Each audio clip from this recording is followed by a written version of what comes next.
Live from Paranormal Central, SPS Radio with your host, Jeffrey Gonzalez, is on the air.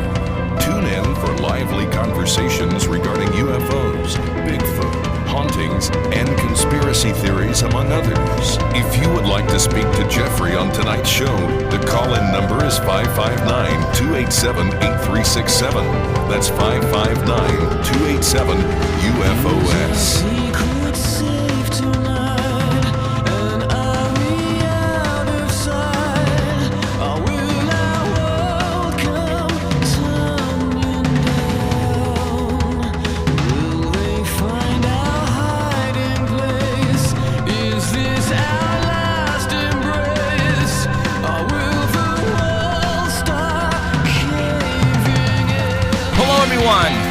My name is Jeffrey Gonzalez, and you are now watching SPS Radio, better known as Paranormal Central, coming to you live from Fresno, California. Home of Paranormal Central. I mean, I have to keep on saying it because we keep being it. Not my fault. Sorry, guys. But everything is happening down here, and there has to be a reason, and that's why we are here to bring it to you. To bring you the evidence, the facts, I don't know, but I'm having a blast doing it, and we're going to keep on doing it until I am whacked or until I die of natural causes, so either way. Hi everyone, my name is Jeffrey Gonzalez. I am the host of SPS Radio. I am also the founder of a group called the Sanger Paranormal Society, and have been in existence for over 10 years. And, we can go back in the days and tell you how I got started, but I'm pretty sure you guys have heard the story, so we're just going to get into it tonight. Alan Thomas, are you there? I'm alive, right and on. I'm here. So, tonight, for those who read my Facebook wall and, they want to know what's going to be on the next show and the next show, well, we don't tell you. No way. Because you can't know. Because, things happen so quickly around us that we can't tell you who's going to be on the next show. And that would not be fair to, let's say, if we book somebody, and we do book people here, if there's a certain book that I think I'm interested in, then I want you guys to hear about, then definitely I'm going to bring in and we're going to set him aside for a particular date. But otherwise, there's no reason to go looking because all of the stories that we tell come to us, and they come to us really quickly. And that's why, we really can't tell you what's going to happen next Sunday because, tomorrow I may get a call that might just blow me away and we have to talk about it next Sunday. And that's just the way it is here on the show. So I hope you understand where I'm coming from. So there you go. Tonight we are going to talk about the Fresno area. And, you guys are probably sick and tired of this, but yesterday I learned of some new information about the levee north of Fresno where all this cool stuff is happening. And we're going to talk about that. What I also want to do is show you some photographs and some videos of, when the levee became world news on chasing UFOs and the Fox News national report that went out, people have been flocking that side. And they've been going sky watching, and, people have been calling me and telling me that, we're out there and we're looking and, and it's awesome because that's what I want you guys to do. We can't do this by ourselves. Oh, excuse me. Here in Fresno, I can't be everywhere at this, all at once. So you guys have to step up, and if you guys want to go sky watching in a certain location, and by all means do it. Make sure you take your cell phone, because if you see something, you guys are instructed to call me, and that's the network that we have here on my 24-hour hotline. So yesterday, I got a call from a Facebook follower. His name is Kevin, and he had some friends coming down from Los Angeles, and he wanted to take them out to the levee. As a matter of fact, they called him, I think, and said, hey, we saw Jeffrey on Chasing UFOs, and and we want to go to this levee because I guess they're really into this stuff. And he called me and he advised me that they were going to be going out there, and if I can go out there and just talk to them and fill them in on what's going on, and I did. But before that, Kevin and a buddy of his took the initiative to drive at the end of the levee, park their vehicle, and walk for a couple of hours. And they came across some black barrels out there in the levee, way far out. And they took some video and some photographs of these black barrels, and they sent them to me. It had some weird writing on them, like soil samples and just samples. The 5 barrels had samples of soil, and they were going to be delivered to a government agency to test these samples. Now, on it had the label read, and it read, coming from Mount Owens Rifle Range. And I'm going, what? There is a rifle range, but it's on the other side of Albury Road, and that's the public or police rifle range. Is that right, Ellen? Is that what is it? Is it a public one? The one on the Albury Road shooting range down there? Well, it's open to the public, but it's more like a club. A club, okay. But you could go and pay and still shoot in there. Okay. Well, that's the only rifle range that I was aware of north of Fresno until Kevin and them took this video and photographs and of these black barrels, and that's what they had on there. So what I'm going to do right now, if it's okay with you guys, is I am going to go to my Facebook wall, and I want to show you the pictures of the barrels they took, so that way you guys can say that this guy's smoking crack. I want to see some proof. Well, I'm going to show you some proof. So bear with me here. And so he actually took a video of it, and he emailed it to me, and he showed me the video of the stuff. But also they took photographs with their cell phone, and they sent those to me as well. But they posted it on my Facebook wall, and that was cool. So I'm just going to go to my Facebook wall, and I'm just going to show you the black barrels. The black barrels.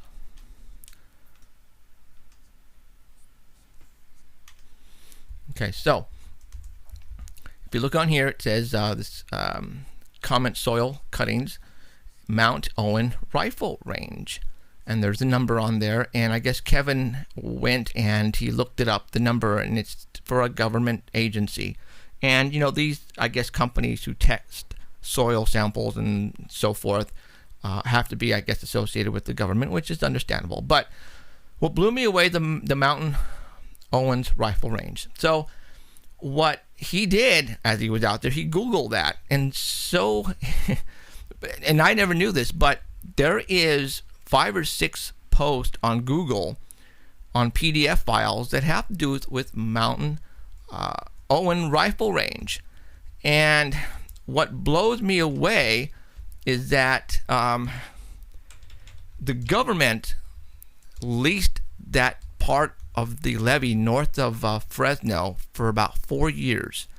And I'm going to show you the parts that they actually leased. And this was in 1942 to 1946. So about 4 years they were out there. Which was kind of cool. Well, for those who don't know, that we used to have internment camps back in the days of the war, and our Fresno airport was called Hammer Field, military field, and it was the very popular military facility. And so what I think happened is they leased that part of the land and they used it as a rifle range. Now, it's pretty far away. They could have gone any place out in the country, but they chose this area down here. Now, why would they choose this area? Now, for all those people who don't know, this is the areas where everything happens, where white vehicles tend to watch over this place. And this is the areas where we've seen black helicopters land. But the military are not leasing this facility any longer, or this part of the land any longer. And this is where the triangle crashed. This is where people have seen UFOs come from around the mountain, Owens. What you're looking at here is the levee. This dark spot, this dark thing here is the Bryant Kern Canal. And this is, what you see here is the location where the military leased the part of the land for, they say, their rifle practice shooting. They actually used to have barracks down here in the whole 9 yards. This is pretty large. Now, a large area for a mountain. I'm thinking that it probably goes to the very top of the mountain and stops. So I remember people telling me, Jeff, I remember when I was a kid, I remember generals and big, 4-star generals in the whole, they used to go out there and they used to go underneath into tunnels out there. And, to this day, I still haven't found any tunnels, but people have told us that there is an entrance over there someplace. And then I'm going, whoa, wait a minute. If now we know where the military has leased the land back in the 1942 to 1946 and actually moved out in 1947, why does that date sound familiar to me? And I talked to Alan. I'm going, does everybody remember the Roswell crash in 1947? It's just kind of weird how that all, sets in that time frame. And like I said, people have told me that there's something going on under here. Now, also, too, is the Army Corps of Engineers built that levee all the way around this levee. And this levee is, it's got to be 80 feet high, maybe, So, it's very tall. So, and they built that in the 1940s. So maybe while they were here, they built that levee around. Why would they build a levee and spend probably hundreds and thousands of dollars or even millions of dollars to build this thing? Basically to hide whatever they were doing over here. That's what it looks like to me. And you have to understand that it's all country. Well, I think that they built the levee to protect something past the levee, to keep it from flooding, so that they can get in there and clear the area and see if it works. And I think they wanted to control the water because that was probably a problem. Okay. And it had to be valuable for them to build a giant dam. Right. Very, very valuable. Now, what did they find out there, or did they find anything? Am I just blowing smoke here? You have to understand there are people still watching this area. And when I mean people, when you go to the Area 51 and you drive past the mailbox and you're going up the dirt road and you go into a certain point where it says deadly force, and you see at the very top of the hills, guys in SUVs looking at you. Well, this is what I've seen them.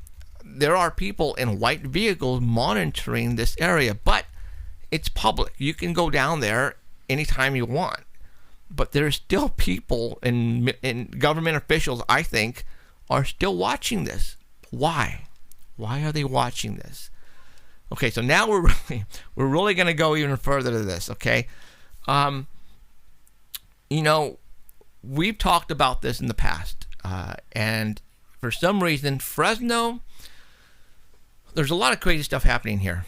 And one of the craziest things, and I'm sure this happens all over the United States, but for those who don't know, the Sierra Mountains, Yosemite happens to be the #1 location in the United States of America for missing people. Now, that goes for, I'm not saying Fresno, but for all those who live in Fresno, the next time you go to Walmart and you walk on those doors, look to the left or look to the right and look at all the missing children that are up on those walls from the valley. Now, that's a lot of missing kids. Okay, now put that in the back of your head. missing children. There's a lot of them. Now, I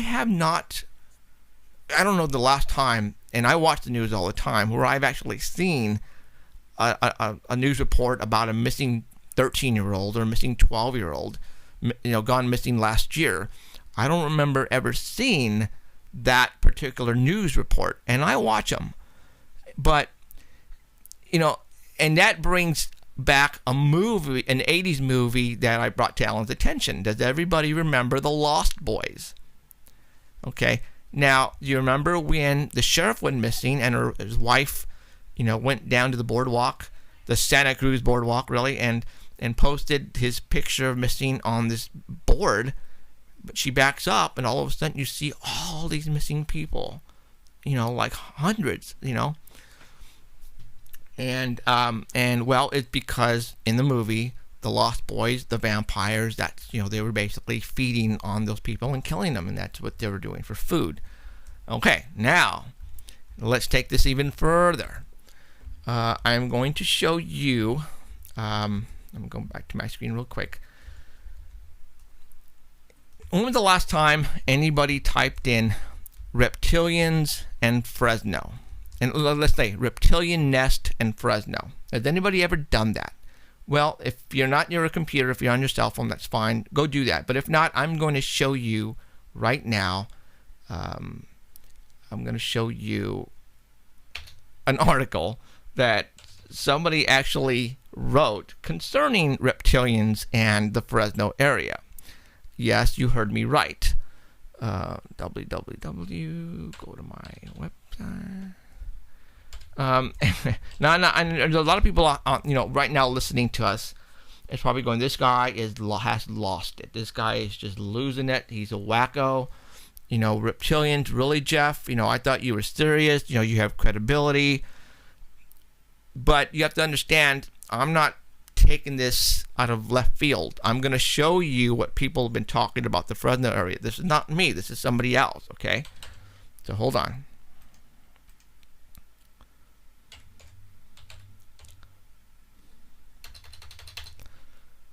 Now, you guys have to understand that, this show here, I'm not embarrassed to show you what I find. I'm not. Because I'm not making this stuff up. I am You've got mail. There are theories out there on what's going on here. And it's and I know it sounds ridiculous, but that's why I'm going to let you guys see it, and then you guys go ahead and make up your own mind. But for those who like conspiracy theories, there is a particular website that I go to all the time, and it's Godlike Productions. And in the year of 2005, they were talking about underground reptilian bases in cities. And I was reading this, and I'm going to bring it down to about right here. Thanks for the great work that you do, Janet Do. Can you tell me what's going on in the Central Valley of California? Example, Fresno, Modesto, Madera.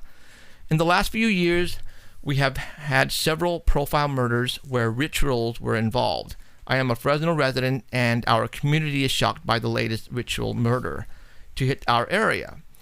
There has been rumors around town for the last 20 years that a large coven of witches used to live in the San Joaquin River and practice their craft.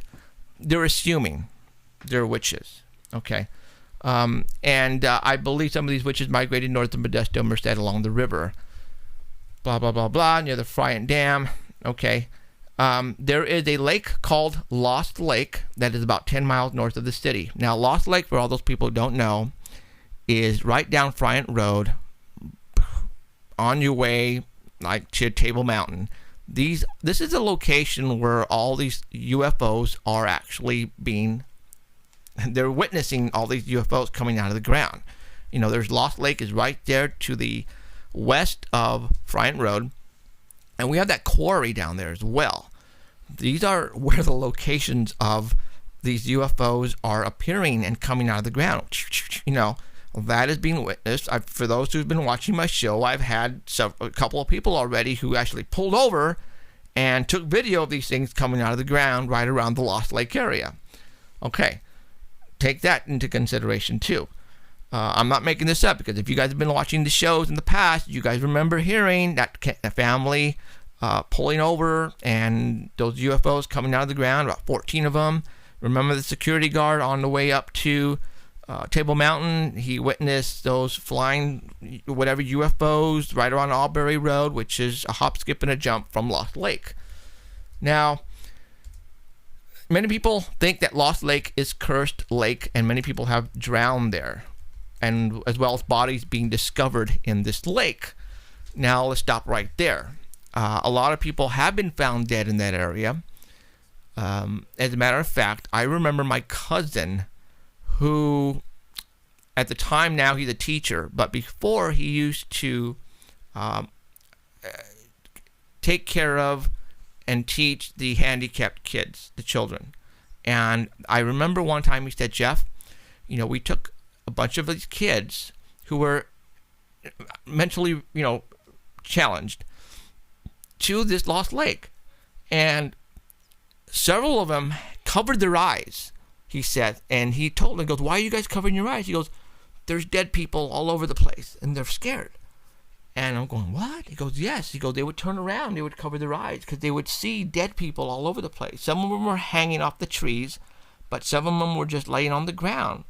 And he says, not all of them could see these, but there were several of them who saw, the dead all over the place.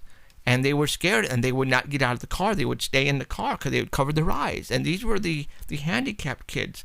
A lot of people say that, these mentally challenged kids have the abilities of different, sensory, they can see things that other people can't. They can hear things. And it's just weird that when he told me that always got stuck in the back of my head, that Lost Lake, they can see a lot of dead people. A lot of people have told me that Lost Lake is really haunted as well. Well, there's a lot of history in Lost Lake. I mean, that's where when my relatives came out, that's where they lived, in Millerton. Okay, and actually, my great grandpa's picture is hanging in the courthouse, the old courthouse that's up on the dam that they moved up there. He was in one of the first county judges, right? And they all lived in Millerton. But even before that, there was two tribes living right there. Mm-hmm. One tribe on one side of the river and one tribe on the other side of the river. And the story goes that one tribe weren't strong swimmers. Okay, and every year the river would flood huge. I mean, like be half a mile across.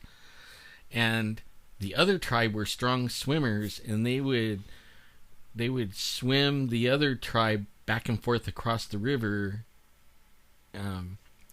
So I mean that goes like way back, way back there. Now there's a story that you told me right before we went on the air about, how you guys used to go party back in the days down there. Yeah. Go ahead and tell us about your friend back in the days. Lost Lake in, I guess it was like the 70s. We would go do keggers out there, and we would stay like 2 days, and the sheriffs would leave us alone because we were way back in the lake part back there. And one day, one of my friends, people wandered off all the time, and go hiking over there. There was actually some chalk mines over there, but they blew them up, and we would even go over there and run around in there, fry on acid, and then go run around all night in these chalk caves. But anyways, this guy took off, and he was gone all night, and then he came back, and he was freaked, panicked, saying that he found a cave.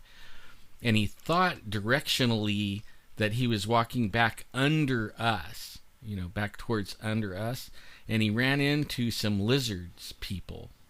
And they chased him out, and they were shooting at him with these blue light beam things. And he said they sounded like they were talking to him, but he couldn't understand them. And he said they were like slee stacks or something like that. And they were really big, like 7 feet tall.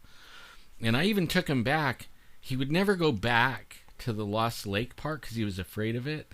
But we'd go over on the other side where you cross the bridge and then go 145, and then go like you're going on to Madeira. Uh-huh. And over there's the chalk caves. And I always would, try to get him to show me where this cave was.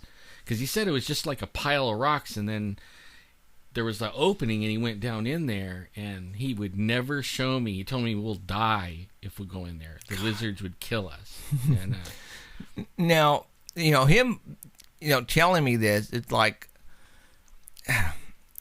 it's hard to even believe, hard to comprehend. And I tell people who don't believe in any of this, and I know where you're coming from. There are things that are just sound absolutely ridiculous when you say reptilians. What's the difference of me telling you reptilians and grays? Like this guy here. Now, many people can pretty much say that he or they are for real, and they've been here for the longest time. And you see those in movies. You see Close Encounters of the Third Kind, for example. Grays. I believe there are more than one type of aliens visiting us, and have been for the longest time. Well, they want you to change the screen so they could see you. What would you want to see me for, you guys? Really? Boo. Now, my wife's thought, oh God, no, put it back. Yeah, thank you. Love you too. So what's the difference from me telling you grays, Bigfoot, and now we're going to broaden your area as in aliens and now say reptilians? Like, for example, this guy here. Yeah, where guy. You see this? You guys going, well, where does this guy come from? X-Files. This is where he came from. Is actually pretty much the X-Files. That's what they look like, reptilians living underground. Okay, I didn't say it. It was in the X-Files. There are bits and pieces of this everywhere, but you just have to make the connection. Now, go back to reptilians. I've heard in the past that, the reptilians live underground, and probably a majority, and all over the world, I'm assuming. Dulce, New Mexico, there was a show on last night called Unsealed Files? Unsealed Conspiracy Files, something like that. And it was on Channel 13 down here. And they were talking about the reptilians. And they were talking about Dulce, New Mexico. They were talking about how we've been to war with them underground. And we're trying to keep them underground because they've been here since the dawn of man, back in the days. And they've always been here. And we're trying to keep them underground because there's so many of them. Okay, did you guys just hear what I just said? They're trying to keep them underground from coming up. I've heard that we have had major contact with them, and we're trying to. And I think our governments have signed treaties with them for technology and this and that. But for some reason, things got out of hand, and I think that maybe their abductions with the Greys have taken a bad part. They're doing stuff now that our government is not liking. Now, Lost Lake, if there was a tunnel from Lost Lake to the levee, we're talking a straight shot, man. We're talking not far at all. No, right there. It's right there. We're talking that's the area where all these UFOs are being witnessed. This is the area where the triangle crash occurred. This is the area where, when the triangle crash happened, vehicles ascended on this triangle crash in a matter of minutes. Like, boom, it was on the side of the hill. 5 minutes later, the truck started to arrive to intercept this thing. Where did these vehicles come from as they got there really fast? Take all that into consideration. Take all the missing people that are going missing up in the mountains. take all the dead people found at Lost Lake.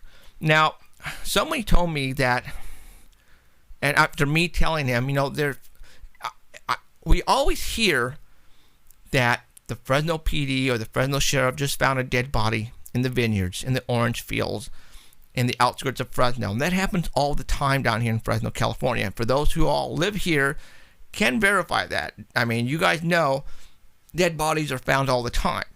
And that goes for anywhere in the world. But when they find a dead body, they don't really tell you the condition of this body. They'll tell you that this person died, looks like 3 days ago, it was just dropped off or whatever. But they never fill you in on the condition of this person's body. What makes you think that maybe when they find this body, it has been dissected? Let's just say, maybe the eyes are missing, or maybe a portion of, the insides are missing. They just never tell you that. But what if? I'm just saying, what if? And that goes with all the missing people that you see at Walmart too. Am I really going out on a limb saying this stuff? Of course I am. But this happens to, all the things that we're coming up with, we're finding out about North Fresno is, it's evolving. There's a pattern here. And it's like there's something crazy going on. And now, and now we have NASA is involved with Fresno. And I can take this reptilian thing and we can go, and talk about it for a long time. But, bringing the reptilians up, I think I need to let you guys really, have this sink into your head, because, for me to be talking about reptilians to you, I seem very uncomfortable, but I know that I'm not the only one talking about this. If you listen to other shows, if you used to listen to Art Bell, he used to talk about reptilians. It's there. It is absolutely there. There is people who talk about this. There are books who people have written about these things. And so it's not like this is the first time I've ever heard about this. Oh, God, no. I've known about the reptilians forever. But I wanted to wait until some, more possible evidence came up about the North Fresno and about connections to reptilians and the whole 9 yards before I even brought it up to you guys here in the Fresno area, and for those who are listening all over the world, that it's something that we really need to think about. Because I talk about grays all the time, I talk about Bigfoot all the time, and I give you evidence and facts to back up Bigfoot that that we do have that running around throughout the world, and it's a fact. And there's evidence to back it up, man. There's absolutely evidence to back up Bigfoot is real. Grays, I just happened to put in communion, today, and watched it with my family. Whitley Strieber. It's like, there are grays talked about all over the place. When people have, they go up, they're hypnotized because of abductions. The first thing they talk about is this guy right near them, doing experiments on them. So grays, it's with all the evidence and that our people talk about, and all the markings and all the implants, the grays are real. Reptilians, people really, when they are abducted, they don't talk about lizard people. They usually talk about the grays. So reptilians are definitely out there in the, UFO world. People do talk about them a lot, but they stay away from the reptilians because the evidence is just not all there to really, really come out and prove that they're there. The reason, like I said, the reason why I'm bringing it up is because of what I've read and talked. I've talked to people about, reptilians actually, like to eat people. They're human. They're human eaters. That's the reptilians have been known to do that. So let's take with all the missing people here in the central San Joaquin Valley of California. There are people going missing all the time and never found ever. And so, you can take that as maybe Bigfoot is abducting them, maybe UFOs are taking them, but usually when you get abducted, you are usually brought back, okay? But for some reason, people are disappearing and they're never shown up ever. And we're not talking about people in airplanes and crashing. We're not talking about that. We're talking about people going hiking and they're never seen again. Their clothes are never found. None of their personal belongings are ever found. Sometimes they are, but in which they are found doesn't make any sense. And there are a couple of books that you can read. We had the author on this show. His name is David Paulides. The book is called Missing 411. As a matter of fact, I believe it is still on the archives for all those who want to really... If you're an avid camper, I advise you to go and watch this show that I had, maybe about 5 months ago with David Paulides on Missing 411. He gave me almost 3 hours on this show.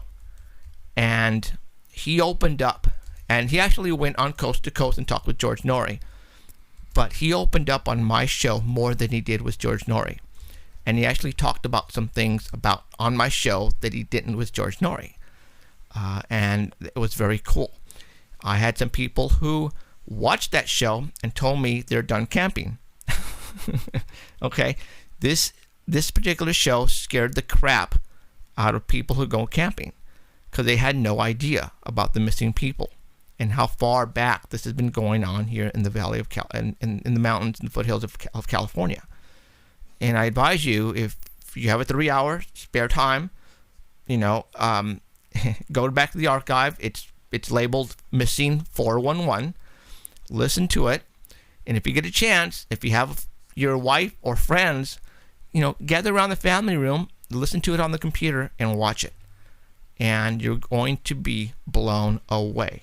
I guarantee it. It's going to change the way you go camping. You will never... When the next time you go camping, as a matter of fact, my views on camping has changed 180 degrees when I saw this show. When I had him on my show, it scared the crap out of me so bad. It's not preventing me from going camping ever again. I'm still going camping, but now I am going to take camping whole. It's let's just say that I'm going to keep my family close by when we go camping, especially by ourselves up in the middle of nowhere, where I know people don't usually do that. They go to campgrounds. Going to campgrounds when there's other people, that's fine. But if you go and you'd like to be secluded away from people, then I advise you to watch this show, and it is going to change the way you do things up there. So just think about what I just said and do it. Now, if you see one, it forever changes. See what? A Bigfoot. Okay, Bigfoot. I mean it when I say this. After I saw the Bigfoot, I stayed 2 more nights. Did not sleep those 2 nights, and then I didn't go back again for to camp in the area there for 6 years. And I had no desire to go up there and be where this thing. I did not know I was sharing the woods with something that fast, that big, that incredible, and it freaked me out. I have never had the opportunity to see one, and when I do, obviously it will change. I know they're real, but when you see something that you've only heard in the, you know what I'm saying, as far as you know they're real, but when you see one, I'm sure it's going to scare the what out of me. I advise you to go and watch that book. Go watch the show, and if you get a chance, get the book also, because it's going to blow you away. Now, back to the reptilians. I am going out on a limb and talking about reptilians because I have, people watch this show, and people who don't believe, who've never believed in this stuff, when they first started watching this show, they wanted to see what kind of a jackass I am, and how a lame ghost and Bigfoot. Really? I have people used to make fun of me at work, and they said, "Are you going to go look for Bigfoot again?" Or, and they call it ridiculous. But when they see the news media and they see what's going on with what I'm doing here, they're backing off a little bit, and they're going, okay, I think I better take a look at this in a different way. And we've had several people who don't believe in this stuff are pissed off right now at Alan and me, because we are changing their views on what is really going on in the world today, because they're actually watching and listening, and they're taking the facts and the evidence that we present here, and they're doing their own research, and they're going, holy mackerel. In this show here that we have, I get to present to you videos that people actually get on their cell phones or video cameras of UFOs that happened 2 days ago north of Fresno or south of Fresno, and I let you see them. We can actually zoom in on these things. These are stuff that I did not make up. I even have the person on the phone when they are talking about their experience, and I show you what they captured on film. This stuff is real. You have to take what I could be on a regular radio show, and it's going to be hard to convince people of what we're getting here. But the people that I'm really blowing away are people who are also friends on my Facebook, and who decided to be friends with us on Facebook because they heard of all the hoopla going on, and they said, okay, what's going on? Let's go be friends so we can watch what he posts. And they watch what we post on my wall and what other people post, and they're going, really? And it blows their minds. I remember I used to get a lot of people try to debunk, and they let me have it. But when I started posting stuff, and all of a sudden I had 5 or 6 other people come back right after me on the same post and say, you know what, I saw the damn thing too. I saw it myself. Oh, I took a picture of it. Here it is. Or here's a video. Then that person can't say that we're losing it, because when somebody gets it on a video, or when the jets take off out of the airport and start chasing UFOs, unidentified flying objects, and my phone starts ringing off the hook, and people telling me exactly what they're witnessing. And in my next show, I have all those people who called me on to tell me exactly what they saw, which way it went, and how many jets were chasing it. Then you have to back off and say, whoa, were all these people hallucinating that night? Absolutely not. You can't say that, because it actually happened. So don't tell me there are crazy people out there, especially when 5 to 10 people saw it occur. Then these people here who are pissed off at us because we're showing this to you guys, and it's blowing their minds. It's absolutely blowing their minds, and that's why people are actually liking what we're doing here, because we're showing you what's happening, man, and there's absolutely no doubt about what is happening. So you can't say I'm losing it, because I have people that are law enforcement and lawyers and people with credibility, doctors. They're calling me and said, Jeff, you don't believe what I just saw. And obviously they don't want me to mention their name, but oh well. So when Jet Noise, one of our longtime listeners, he put up earlier in the chat that Farmerville, and I think he said Exeter, there's some drone sightings. And he said that they had, some of them were, in one of the cities it was 6 to 12 feet or something like that.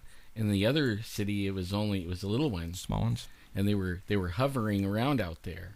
And it made me think of what we were talking about before the show. Out that way, Farmerville, Exeter, and Visalia.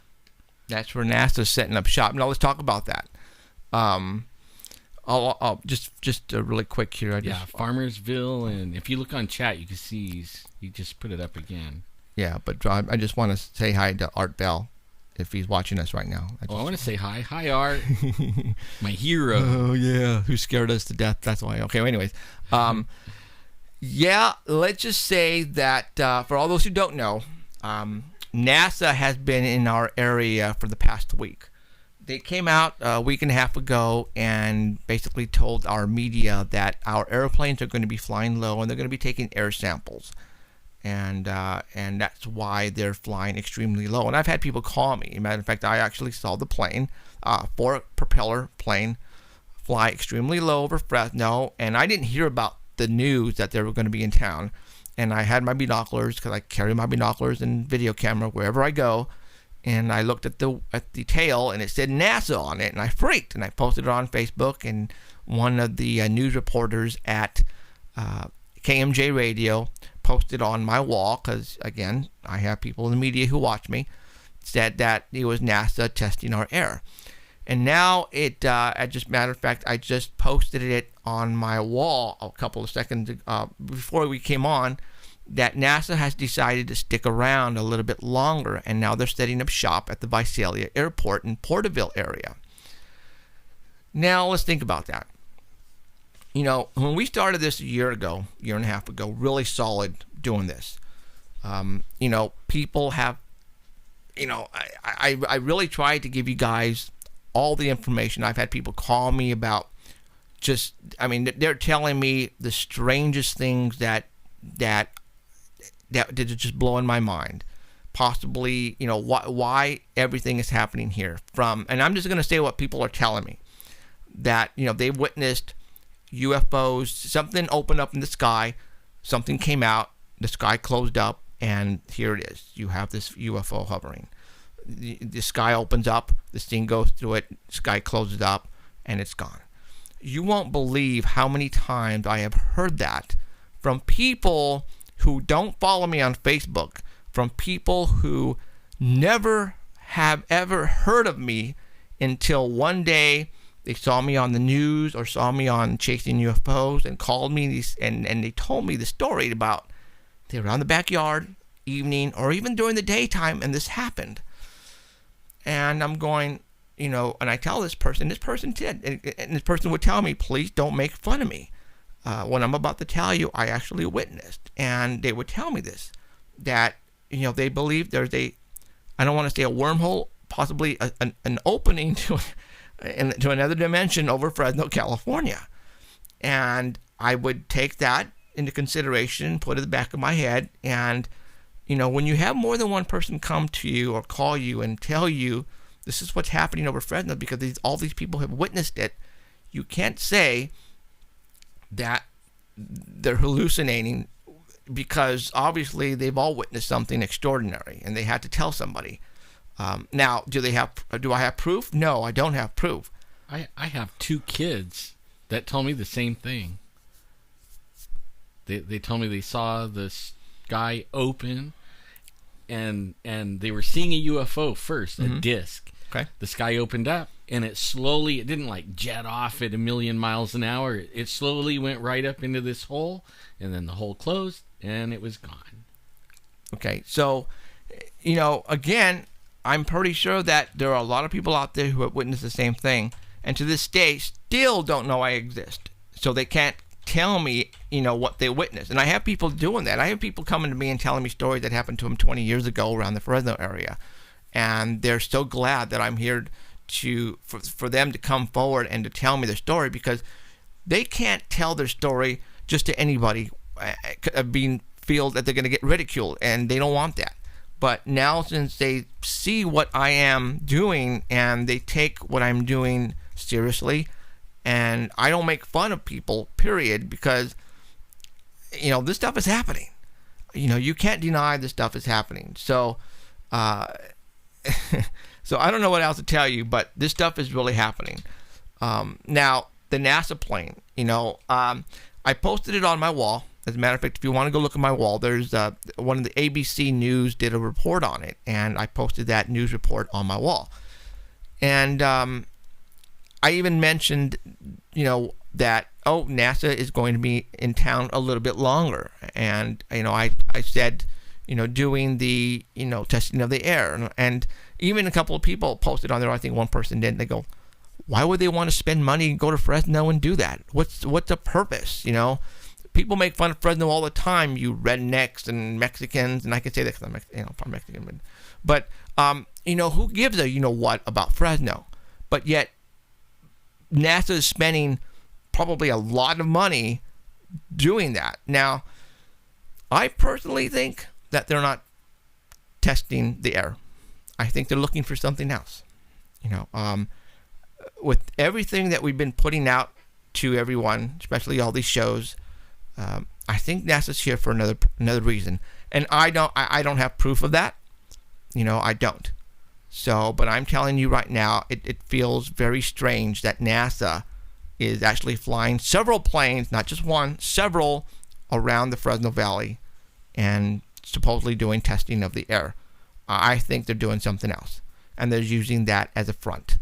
Now, speaking about NASA, 2 nights ago, the news media down here had a news report that Clovis North, Clovis is a city which is a town which butts up to Fresno and is on the east side of Fresno. Clovis school districts happen to be on, they're like the tops of probably California. They're really, they're high, they're way up there, okay, as far as school districts go. Well, it just so happens that Clovis North,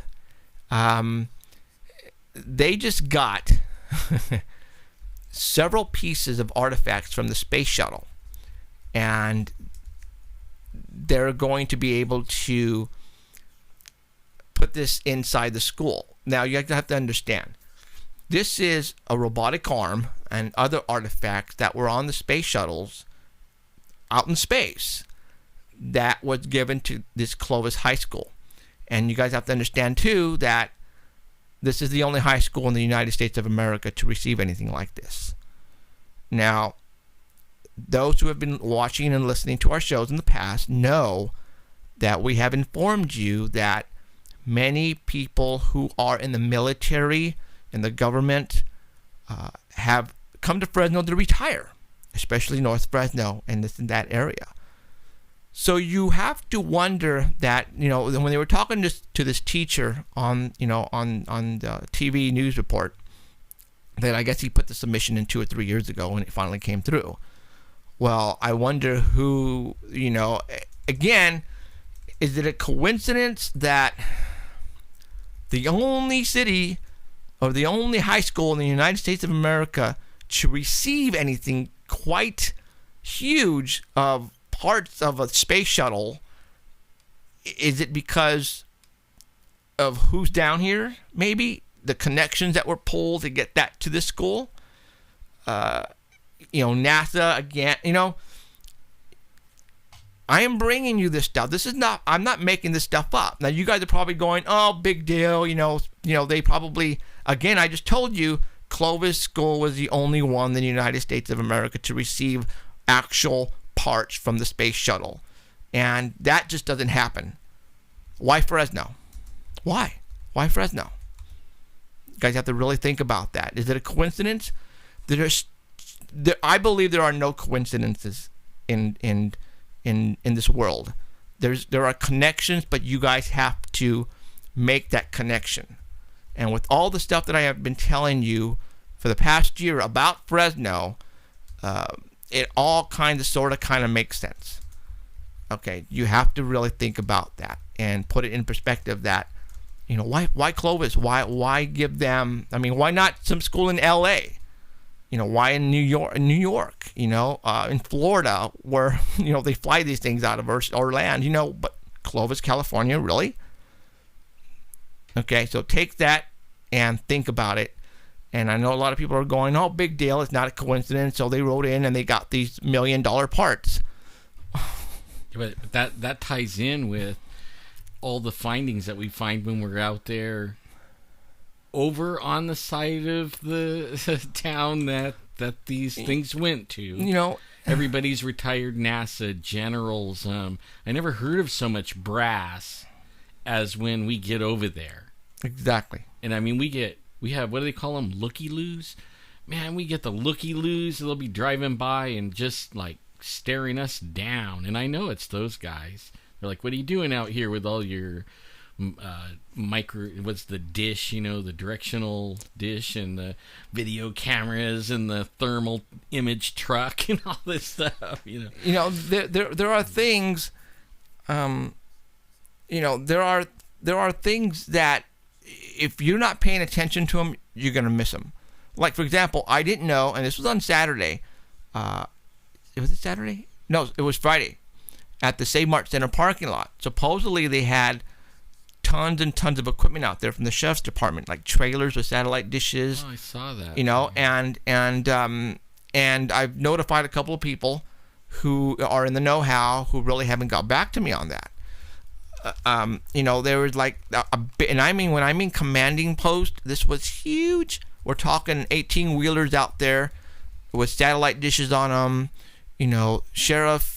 I mean, everything was out there. Like, yes, they could have been practicing for something, but it is just kind of weird that, they had set up shop to do a massive command center of some sort. Now, I didn't hear about this anywhere on the news prior. Usually when they do something like that, they will post something to let the people know not to freak out.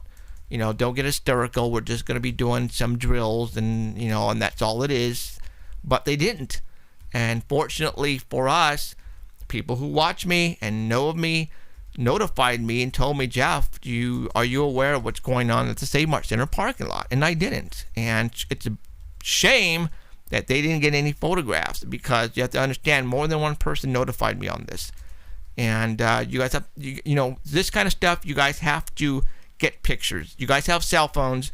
You guys need to, when you guys witness something like this that's just out of the ordinary, you guys need to get your butts in there, take some photographs with your cell phones, and send them to me. Because this is the stuff that we need to show, people what's really going on. And again, it could have been absolutely nothing. It could have been just a drill.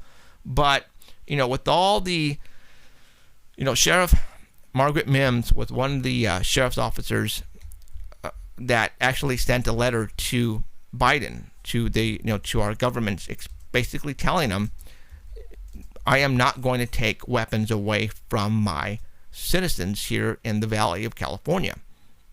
Because, for those who don't know, the sheriffs are actually, and this goes way back in cowboys and Indians, back in those days. You all know that there was a sheriff in town. Well, the sheriff are really the, how do I say this? They're the people who matter. Okay. The sheriffs they can do whatever they want. Basically, it's the sheriffs. If the military comes in here, if the government comes in here, and it's against the Constitution of the United States of America, the sheriffs they can say, stop right there. Get away from our town. You have no right to be doing that. It's not in the Constitution. You are breaking the law. The sheriffs have every right to put a stop to it. Yep. And that's what the sheriff's departments all around the United States, the sheriffs with balls, who are writing in and basically saying to Obama and the government that what you are doing is unconstitutional, the Second Amendment. You have no right to do it. If the people want to bear arms, they can. It is absolutely their right to protect themselves. You cannot take away their guns or prevent them from buying guns. And the sheriffs are really out there, and they're putting their feet down. And good for them, because I think that's the way it should be. Oh, you got to move your screen again. Oh, sorry. Well, I put the test valley quality because I wanted you guys to see that, and I was gonna play it, but that's no big deal. So okay. So there you go. NASA's in town. It's just sheriffs are doing something or did something. I believe there's a connection. The sheriff thing, I don't think there's a connection with UFOs and NASA, but maybe, the sheriffs are practicing for something. And I don't know, or preparing, actually, I should say, preparing for something. So, all right, we are, show Jeff, UFO Highway. Anthony, who cares what I look like, dude? See my ugly face all the time. So there you go. God, what else did I have right down? The barrel, the levees. My gosh, what time is it? 8 o'clock. So we can go a little bit further. Yeah. Now I don't even think we should talk about it. It's just a figment of our imagination right now.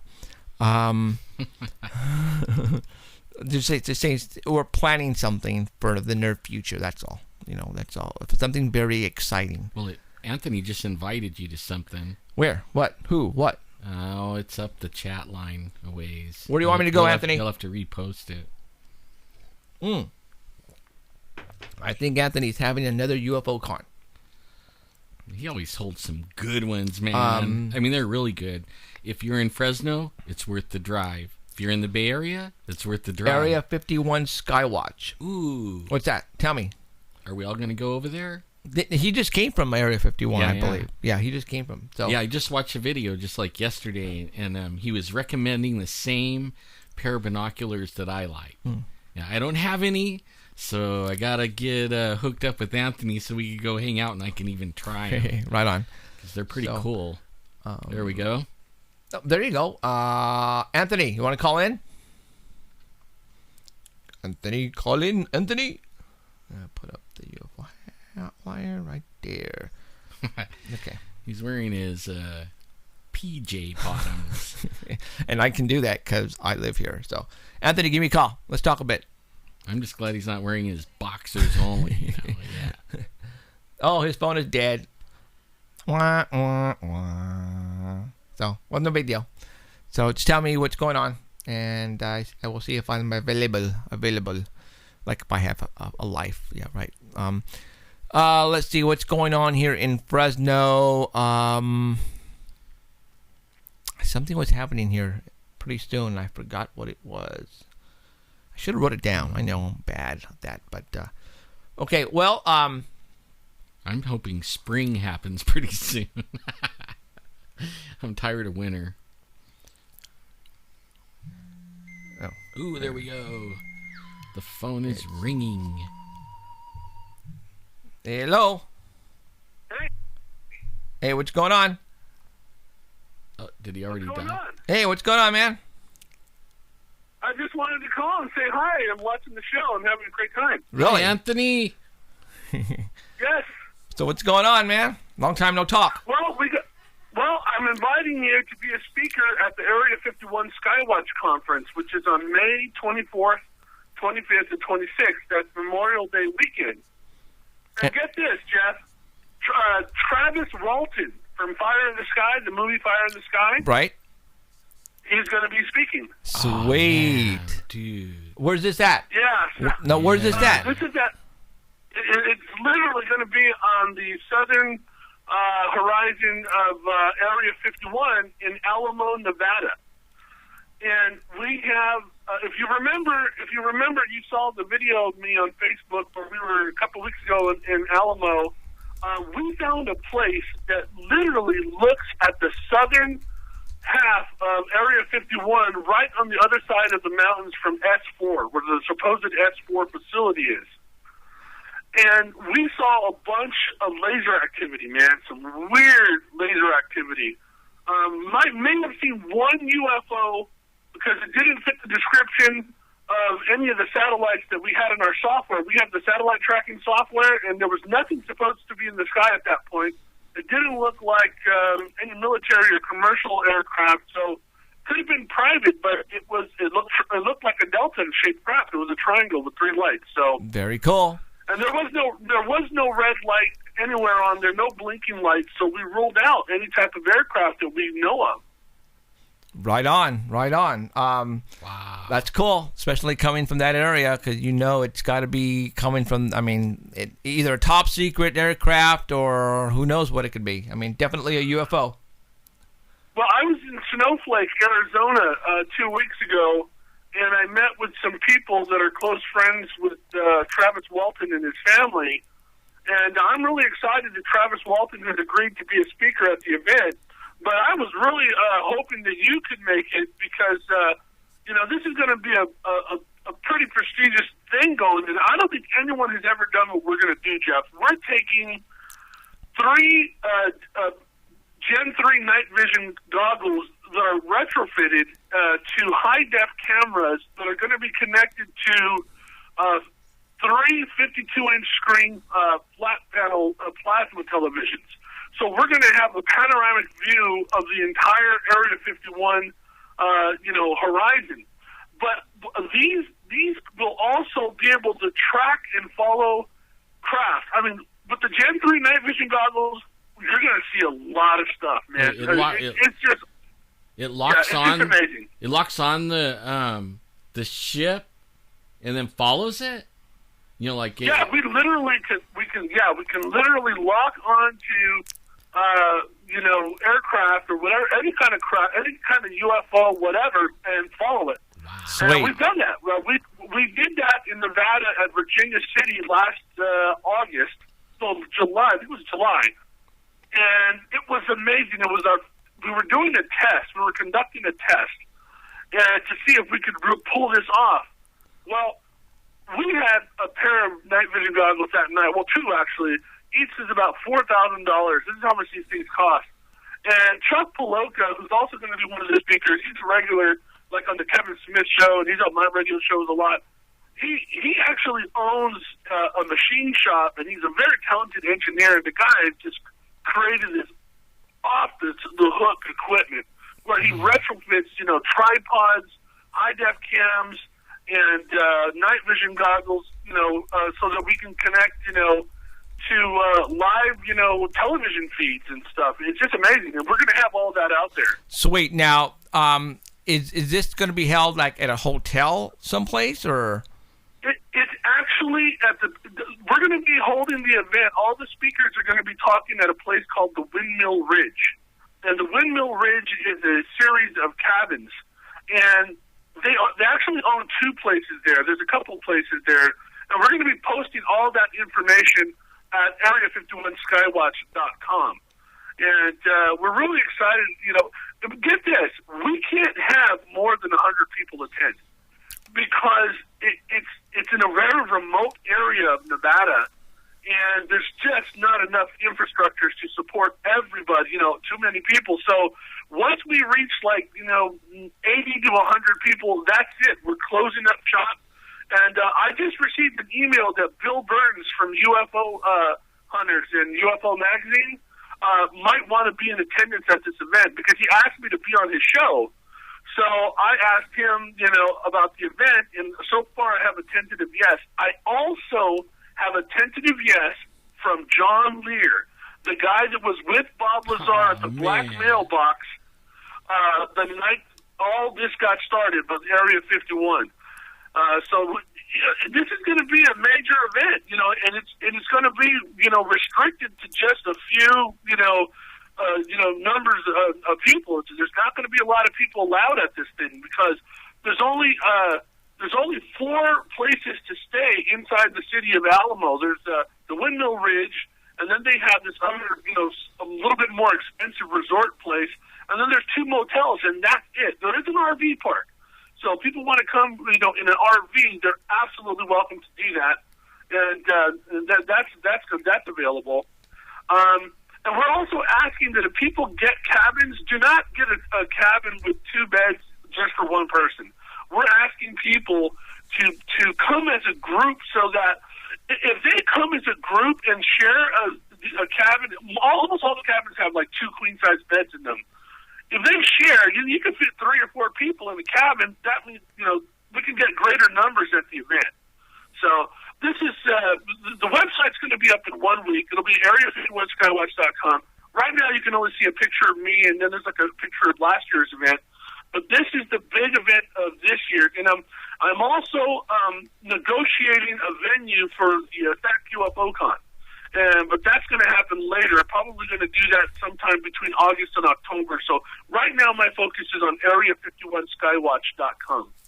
Very cool. Well, that sounds like... I would love it if you came, Jeff. I'll put your name up on the website. You know that. I'm there. Okay, wife? Oh, wife? A wife? Oh, she's not. I know she's. Oh, what do you think? Are we going? What? I can't hear her still. She has Okay. to check her calendar. I mean, it sounds like. I hope you guys can. I hope you can make it, Jeff, because I know that having you there would be an awesome, addition to the thing. And we're just getting started, and you were already at the top of my list. So, and this is going to be good. Okay. Oh, also David Weatherly. Oh, The yeah. guy that wrote the book, The Black Black Eyed Eyed Children. Children. He's going to be speaking there as well. Sweet. I mean, I would love to go. I'll talk to my wife right after the show, make sure we have nothing planned for that weekend and see how things are. And, we have a fifth wheel trailer.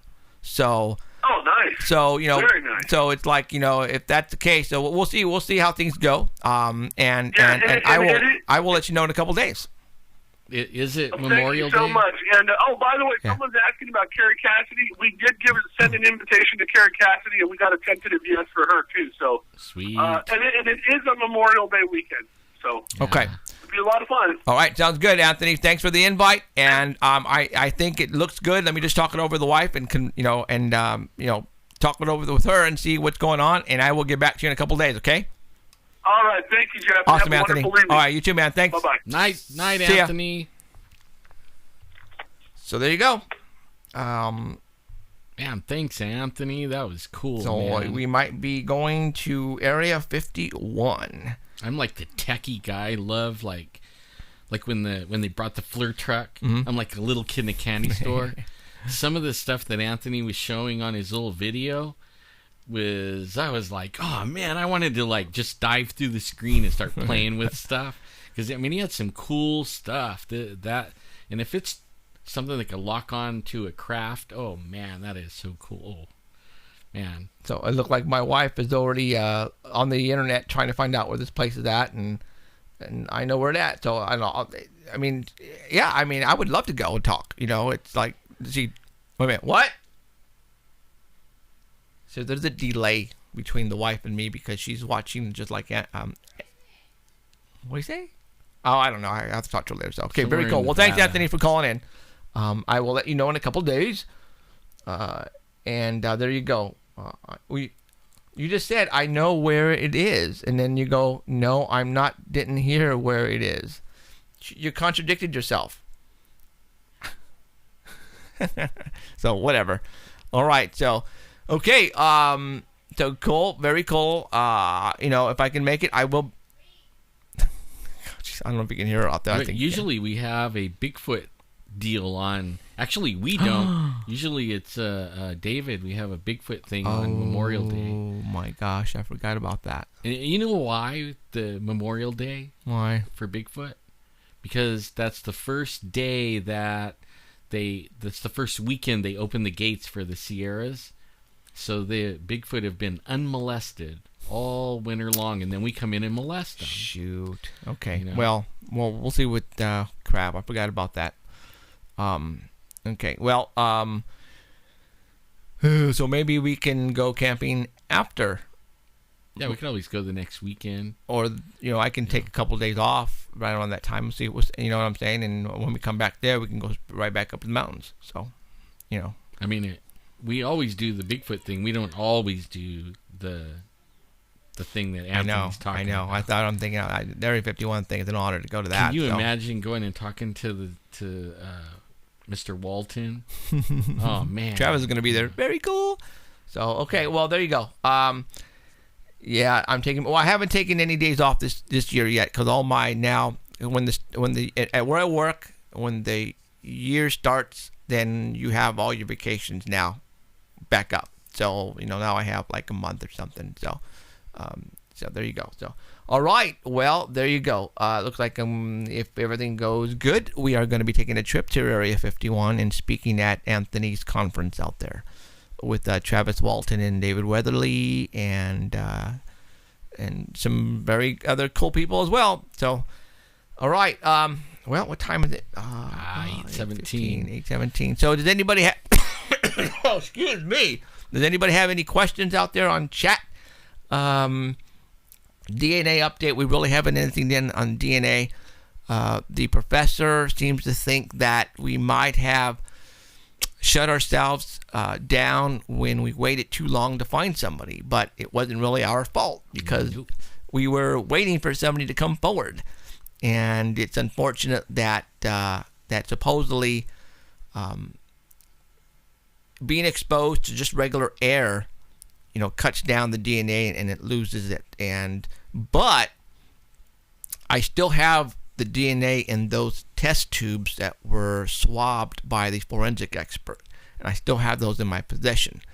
When our professor took those and ran DNA off of them, I don't think he did it the right way, and he might not have gotten the what he wanted to out of them, but I still have them, and I think they are still good. Therefore, I'm going to keep them because pretty soon, hopefully, if something happens where, let's just say, I get an offer for TV, then I am going to use the budget money to go ahead and do these things the correct way. Hopefully we can. And, that's going to be an episode all on its own, the windows and the DNA and all that. So we'll be able to show you exactly how it all went down and what happened and where, and show you the exact trees and logs and all that kind of stuff. Because you guys don't know the whole story yet. And I think if we have the opportunity to give it to you, I think we will. Also, I forgot to tell you, yesterday I got a call just out of the blue by Adolf. Courtright.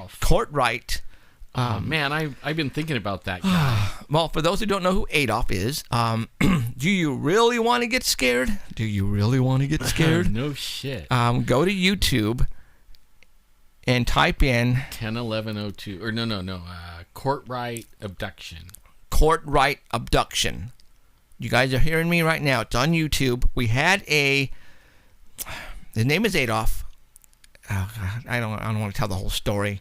No, Let's just. It's a long one. Yeah, it's a long one. Let's just say 3 guys on a camping trip in Courtright Reservoir were abducted the whole weekend, and it will scare you to death. I had the abductee from Fresno, and on the phone. We had him live in the studio. And the show was so good, it went almost 2.5 hours, I think, that Alan took the time to put it on YouTube. And it's on YouTube right now. And high def. I mean, the best video quality I can make it. And so go to YouTube, type in Courtright Abduction or 101102, and it should pop up. Adolf called, and he just wanted to ask me a question about something. And then I asked him, because you guys have to understand his ordeal. I can see a movie easy. This can be totally made into a movie. Well, one of the abductees, the camper, his nephew, Kingsley, actually is a film student, or not a film student anymore, actually. He graduated, and he's right now, you know what Adolf told me?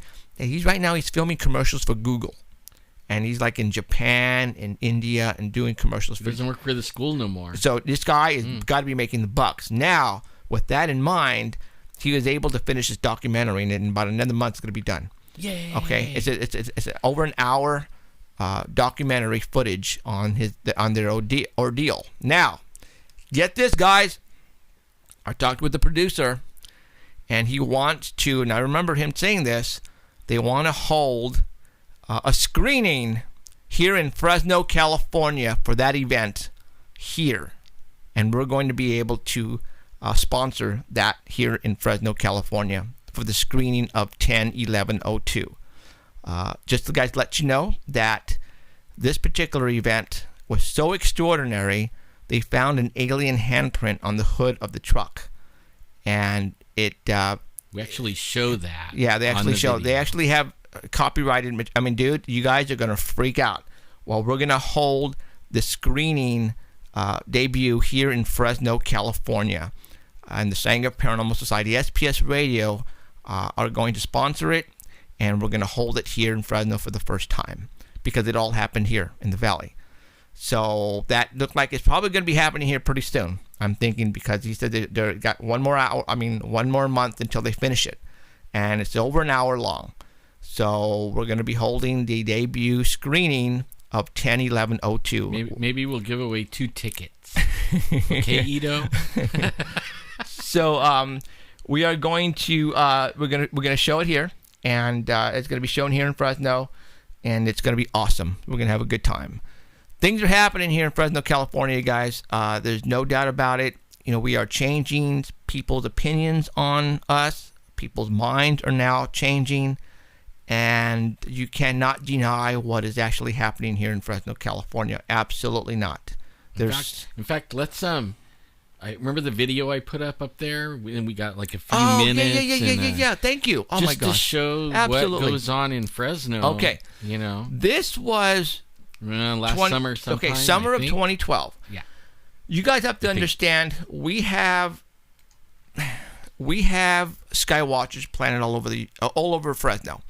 And actually really all over the world now. Now all over the world. Matter of fact, somebody from Italy is on chat. Yes. Okay. And somebody from Sweden. From Sweden. Yeah. Okay, so there was an incident that occurred last summer, and I remember it really well because never mind. And I'm just going to let you... Okay. Alan's friends... you know what's weird about this? What's that? They're my neighbor. They only live like a block away. They're videotaping this a block away from my house, and I didn't see nothing. I always miss everything. So, okay, what you're going to hear is they were outside, Lisa Rice and her husband, and they noticed a object coming towards them. And there's audio here. I'm going to let you hear it. Okay, here he goes. This is awesome. Take a listen. There we go.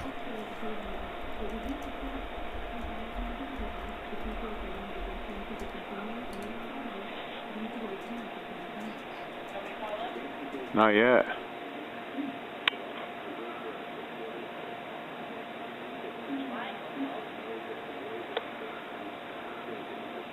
It is. Yes. It totally is. It's huge.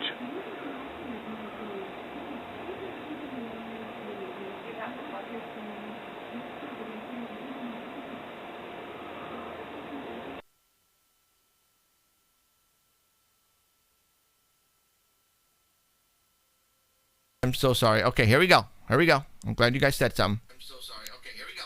Here we go. I'm glad you guys said something.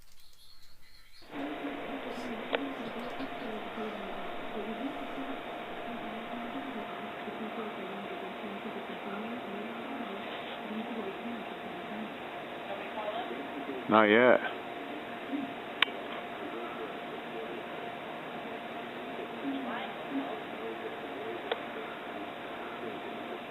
It is. Yes.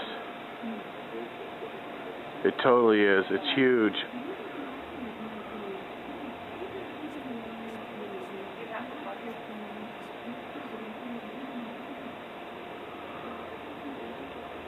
Wait. Hi, Jeffrey. My name is Lisa Rice. I live down the street from Alan Thomas. Okay, and I am looking, oh my God, I'm so nervous. There is like a fucking triangle in the sky. It is going, oh my God, I'm like shaking. Okay, you know where Alan lives? East. Straight east from Alan's house. No, west. No, I'm sorry. West. West. West. West towards the ocean. West. The airport.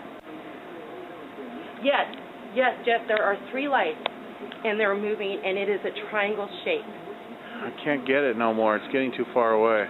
Oh, God, hold on. Let me let you talk to my husband. Hold on. No, hold on. I'm trying to record it. He's trying to get video. Okay, so it's going south.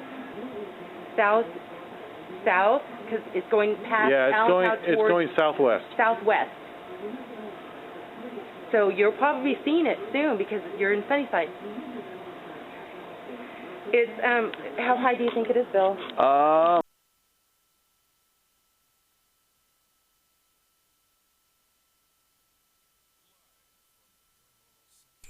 Very cool. What do you guys think about that, huh? that happened last summer, and they were witnessing it, and they saw it coming, and he was debating on how to verify to make sure it was what they thought it was, and you can see it heard it in the background. Do I call him? No, not yet. Oh, it is. Do it. Yeah, she cursed, but this is internet, so we can do that. I remember I was on the second floor of my house, and I saw something. No, I take that back. I was outside, and I saw something going down Clovis Avenue. And it was big, and where I can see from my house, it was, I think it went right over Clovis Avenue when it was going right down the road, southbound. And it was big. It was very, very big. And it's very cool that I was able to see that with these people here recording what they saw. And this is the stuff that happens here in Fresno. You guys have to understand, this used to be a weekly occurrence. And now it's not for some reason. And only because it's wintertime and it's cold and not that many people are out there. Well, this was during the summer. People were out there having a smoke, having a drink, and all of a sudden saw some lights coming down from northeast Fresno. And sure as hell, they got it on video, and they called me, and there you go. So, yeah, this was local. This was northeast Fresno, California last year. And this is the type of stuff that we witness here all the time. And we are able to communicate with each other because of the network that I have set up, I have set up, because my 24-hour hotline. She was able to call me. And, at that point in time, I ran outside, and that's when I saw it actually coming over towards our area of South Fresno, and I witnessed it fly right over. And I'm going, ugh. I didn't have a video camera with me because she had called me, and she told me, and when she said it should be going over you right now, I rushed outside. And I saw it pass right over, to the southwest of me. And exciting, talking about exciting stuff. So this is the stuff, that happens to us all the time. And, is it one of ours? It very well may have been, but obviously we are calling it a UFO. Now you have to understand, people, I did not say flying saucer.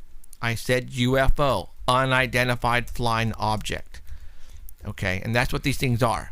Until we find out if they're ours or if they are not, then, I will hardly ever say flying saucer. Now, I did say flying saucer about a month ago when we had that family take a video and photographs of those 14 round objects that were shaped like flying saucers come out of the ground near Friant and Lost Lake. I call those flying saucers because when you zoom in on them, they look like discs. So I was able to say, yeah, those look like flying saucers to me. Can't say that they're airplanes. Can't say that they're helicopters. Can't say they look like boomerangs. Can't say they look like balloons. They look like frickin' flying discs. And that's what I called them, flying saucers. So, all right, guys. I think we are going to call it a night. Had a blast. It's already 8:30. What can I say, guys? What can I say? But... I enjoy doing this, and I will continue doing this, and anything that I get that is worth showing, I will show it to you. Anything, information that I get that I believe you guys need to know about, well, I will pass it along to you guys. If you're not a fan on Facebook, I suggest you do it. Type in Jeffrey Gonzalez. The logo of my banner will show up as not a picture of me, and that is me. But I also have a like page, because eventually... when I reach 5,000 friends and I can't accept any more friends, then we're going to basically transfer all over to the like page. So go ahead and start liking my page now. So let's try to do this and try to move in on it. And the like page is Sanger Paranormal Society. Make sure you like that.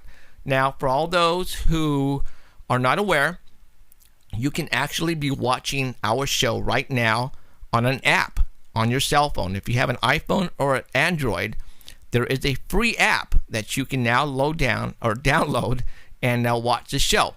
The app for the Android or iPhone, and it's free, called like you're watching now, it's Live Stream. You type that in, and the live or the free app will show up. Download it, and in the search, you search SPS Radio. And you can watch the show every Sunday night, or you can watch archives on your Android or your iPhone, wherever you're at, wherever you have signal. You can actually watch it live. Or, like I said, if you want to watch archives, you can. So that is very cool. You can't do that on a lot of these other shows. You just can't, but you can do it here. All right, guys. I think we're going to call it a night. I appreciate you guys all watching and listening to this show, because if it wasn't with you guys, we would not be doing this. So, again, my name is Jeffrey Gonzalez, and for Alan Thomas, good night, everyone. I want to thank you for watching this show, and I hope you listen to us next week, okay? And again, if you guys witness something, make sure you guys call us and let us know about it on my 24-hour hotline, okay, guys? You've been listening to SPS Radio it, with your host, Take care. Jeffrey Gonzalez. Tune in each week for discussions on paranormal subjects like UFOs, Bigfoot, hauntings, conspiracy theories, and more. If you've had a strange, unexplained encounter, call the 24-hour paranormal hotline at 559-287-8367. That's 559-287-8367. Email him at sangerparanormal@aol.com and find him on the web at sangerparanormalsociety.com. Until next time, we may think we've seen it all, but we haven't.